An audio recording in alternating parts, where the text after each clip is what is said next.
The following is an excerpt from The History of the Rangers, The Early Years, by Carl Allard, 2087, Allard Press, Ranger Center, hardbound page 293, $20 gold. Tensions grew with the coming of 1998. The United States Citadel Star Station was slated to be fully operational by March.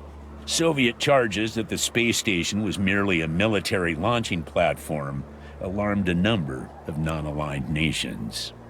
2 weeks before Citadel was due for full operation, the station transmitted a distress signal.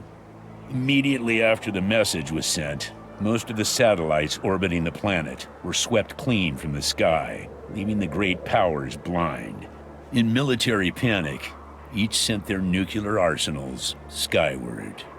On that day, a company of U.S. Army engineers were in the southwestern deserts, building transportation bridges over dry riverbeds near a newly constructed federal prison for criminals condemned to death.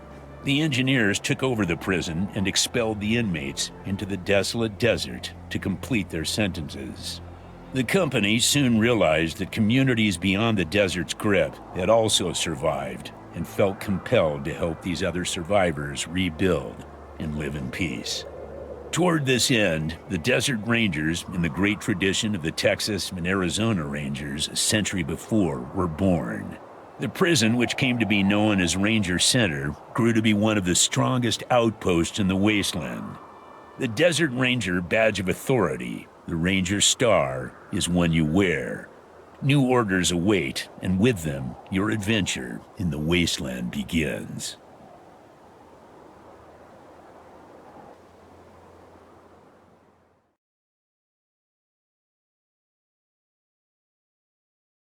After several strategy meetings with the leader of the Desert Rangers, General Sergro, you've been assigned to investigate a series of disturbances in the desert. You've been ordered to search for clues in High Pool, the Agricultural Center, and the Rail Nomads Camp, all of which are located to the west of Ranger Center.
you've come upon the rail nomads' camp.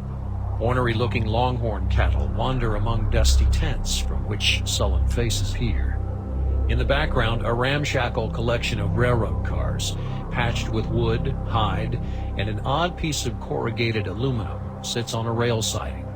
Two of the cars, the locomotive at the front and the caboose at the rear, appear to be in better condition than the others. As you approach, a strained silence falls over the camp, and you grow uncomfortable under the collective gaze of the assembled nomads. Finally, one of the nomads steps forward. "Welcome, Rangers. I am the brakeman of this train.